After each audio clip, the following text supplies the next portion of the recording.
Greetings! Thank you for lending an ear to the Voice of the Times for Friday, July 15, 2022. For today's editorial, Reopening Nursing Schools, a Big Boost for Healthcare System.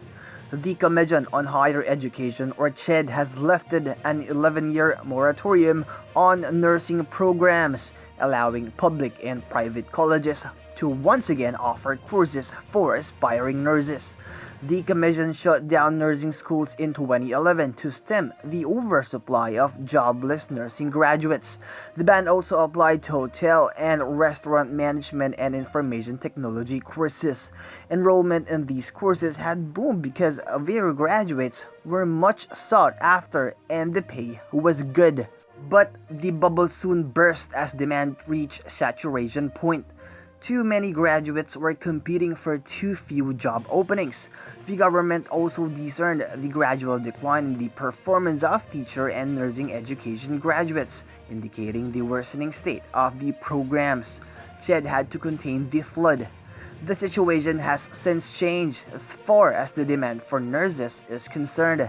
The COVID pandemic highlighted the importance of maintaining a corps of health workers that will man the front line during a national emergency. The country struggled to hold off wave after wave of COVID surges because hospitals did not have enough nurses assigned to treat the stream of cases.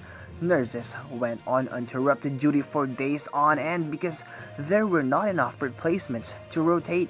Even today, with the number of COVID hospital admissions ebbing, only a few private hospitals have a full complement of nurses. And the nursing shortage in public hospitals continues to be an issue that refuses to go away. That's mainly because the number of graduates from the country's 333 nursing schools has dropped dramatically from 58,677 in 2012 to 5,871 in 2020, CHED figures show. CHED Chairman Prospero de Vera says the Commission discussed the nursing shortage in depth at the height of the pandemic and agreed that the country needs over 200,000 new nurses to keep its health system functioning efficiently. But the shortage of nurses is not endemic to the Philippines.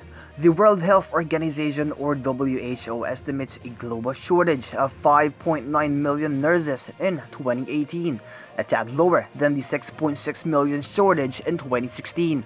The shortage is most severe in Southeast Asia and Africa. The WHO figures that the world needs 9 million more nurses and midwives by the year 2030. That is a tough goal to reach. De Vera says bringing back nursing programs will have to be done prudently. If you immediately lift it, or the moratorium, we might go back to the same situation before 2011, and that situation is of crisis proportion at the time. We must ensure the problems encountered before will not happen anymore now, he says. One of the requirements is that a college proposing to offer nursing courses must have a base hospital where its students can train. But the nursing shortage will not be resolved by simply producing more graduates.